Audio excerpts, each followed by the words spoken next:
Hi everybody, today I'm reviewing a pen from Cross. Now I bought this pen from Gold Spot Pens in the United States. This is how it comes packaged. Nice sort of cardboard sleeve. Take that off and you're left with the box. And then we open that up and with some foam there, we get the pen. Now this is the Cross Townsend Matte Black fountain pen. The pen doesn't come with a converter, but it does come with a couple of cartridges there in the bottom of the box as well. But that's not why we're here. We're here to look at the pen. So I'm going to run through a few features of this pen, then do a writing sample and say sort of what I like and don't like. So the body of this pen is all metal, and it's quite a light metal, and it's this matte black finish, which is not a special edition necessarily, but a limited time edition, I think, of this particular pen. It's got these nice sort of lines down the body. It's still a cylindrical pen, but you can feel the texture of those lines, but it's sort of more just part of the design element, as is that famous cross clip, which comes on the Townsend, which is also where the branding is. As I said, it's all metal. It's a unique design, and a design that's well known to Cross. In fact, they have a range of pens that have this basic shape in different sort of girths and sizes. And this is the Townsend model of that. So a couple of basic sort of features first. The pen has a steel nib. It's not a big nib, and this one is a medium, but I think it comes in fine and medium. It's sort of probably something between a size 4 and number 4 and number 5 nib. The standard sort of plastic feed. It's a push to cap, and it's one of the most secure pushes required, I think, of any pen that certainly I have. And it does post, and it posts very securely with a click, and it's not going anywhere. So the pen basically has a little finial cap there and end cap, which are sort of a black, more sort of shiny material, and this sort of swells through the cap and then sort of tapers down through the barrel. As I said, because it is a push cap, there's no threads or step down. It is a slim section, but the section does have a flare there on the end. So it's and for its sort of being a very slim pen, it's actually quite a comfortable pen in the hand. It's nice and light and quite well balanced, and I think the size of the nib is actually very much in proportion with the size of the rest of the pen. It is a cartridge converter pen. Screws to reveal the converter, which I put in there, which is a cross converter. They are proprietary, so you can't just put a standard international in there, and as I said, it doesn't come with one, so that has to be purchased separately. So if we're going to talk about the size of this pen, let's look at it in comparison to a couple of other pens just quickly. So as I said, there is the Cross Townsend, and two pens I've got up here are the Lamy 2000, which is a little shorter, and the TWSBI Eco, which is also just sort of a little bit shorter. So it's not a big pen, but it's got a decent sort of length to it. Capped, it's 150 millimeters, as opposed to like the 140, which is sort of the length of the Lamy Safari and Eco and All-Star and all those sorts of things. Uncapped, it's about 135, and posted it's 157. So it's still quite a good length in the hand, like posted. But the problem is with posting is that you do put a lot of weight on the back of the pen. So this is a pen I prefer to use unposted, and as you can see, it's still a fairly sort of decent length there. The weight of the pen is 35 grams, and the weight is pretty evenly distributed between the body of the pen and the cap, which is why when it is posted, there is quite a lot of weight on the back of the pen, pulling it backwards on the back of your hand there. So let's do a writing sample now. This is the Cross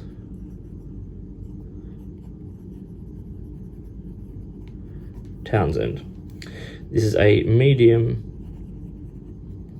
steel nib. Now you can get some Townsends, I'm pretty sure, with a gold nib. This particular one comes with a steel nib, but it's a very nice steel nib.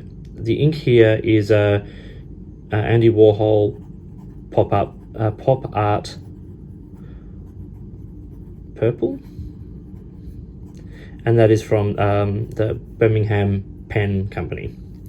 So very nice smooth pen. Just quick writing to show that. Like, no hard starts, not scratchy. There's a tiny bit of feedback occasionally, but for the most part, this pen writes very, very smoothly. And it's got a good, generous flow and is actually pretty wet. And this isn't the wettest ink going around either. In terms of reverse writing, it's very possible. It's not particularly smooth. It's a bit of extra feedback on there, but it's not too bad whatsoever. This is not a soft nib. You can get a little bit of line variation, but it's not necessarily line variation so much as just sort of putting more ink down on the page. The tines aren't really opening up. But you can see that it lays down a nice, generous, even line of ink, and it is quite wet, and as you can see my very messy writing sample there, it keeps up and there's no issues with how this pen actually writes. So let's talk about the pros and cons then of the Cross Townsend, because actually I think this is a pretty great pen. The cons, firstly, it's very slim. So if you want a more substantial pen in the hand, you might want to look sort of elsewhere. So it's got excellent length on it, but it is a slim pen. The section is about 8 to 11 millimeters. Depending on where you sort of hold it, but you can hold it quite far back because there are no threads and no step up there onto the barrel. Another issue that some people might have is just how firm this pen is to cap and uncap. It's certainly not a quick draw pen that necessarily is one that you're going to be able to just like snap off for quick note taking or anything like that, and it's a very hard pen to sort of use one-handed. But it is sort of a nice pen in the hand when it is writing, particularly, as I said, unposted. Now, another little issue with this pen some people might have is the price point. So the MSRP of this pen is $195 American, with the sale price being about 156 American. Now, for a steel nib pen, sort of mass-produced sort of pen, I think this is pushing the price point. It is a very good writer, and my pros talk about the strength of this pen. The nib and the writing experience are beautiful on the page. I've rarely used a pen that feels so nice to write with. The finish of this pen is beautiful, and the feel of it is great. It's got a really lovely tactile sort of feeling to it, especially with that sort of smooth plastic section. It's a great deal, and it is sort of a unique and iconic sort of design from Cross. Like, if you've been in the fountain pen industry in the hobby for a while, you'll be familiar with this sort of look of the pen. They come out with special editions of things like the Star Wars pens and all those sorts of things, and they do run up quite a cost of Cross. So this is sort of one of their sort of medium level pens for sure, but at this price point, that's a lot of money to be spending for a steel nib pen that doesn't come with a converter. And that's a big issue for me, is the fact that this pen does not come with a converter at almost up 150 to 200 American dollars without a converter. I know that Cross are well known for their cartridges, and they are made very widely available, but I think you can easily throw in a converter at this price. I would go so far as to say it should be included at this price. But the pen writes beautifully, and once it's sort of all set up and you've got your converter or your cartridges, whatever you decide to use, the actual writing experience and the feeling in the hand of this pen is really great. So the value will be dependent on your perspective on that. For me, I think that this pen is probably overpriced by around $30 American. I think if you look at other pens in that sort of price range, the price range of this, you think of some of like the Diplomat pens, which you can occasionally get sort of at this price point, you are pushing it with a pen that has a small steel nib, as opposed to say like the Diplomat Aero, which is, yes, a little bit more expensive than this, but comes with a converter, and also is standard international cartridge and converter, but also has a number 6 nib on it. The fact that it's proprietary I think is not necessarily a con, but it's something to be thinking about as well. You can't just go and buy any cartridges or any converter. You do have to buy the Cross branded cartridges and converters. So just something to think about. But if you have this pen and you write with it, you'll know why I enjoy this pen. You'll know why I think this is actually a very nice pen. And I'd like to know your thoughts if you've used one before as to what you think of the pen. As you can see, the nib is branded with Cross.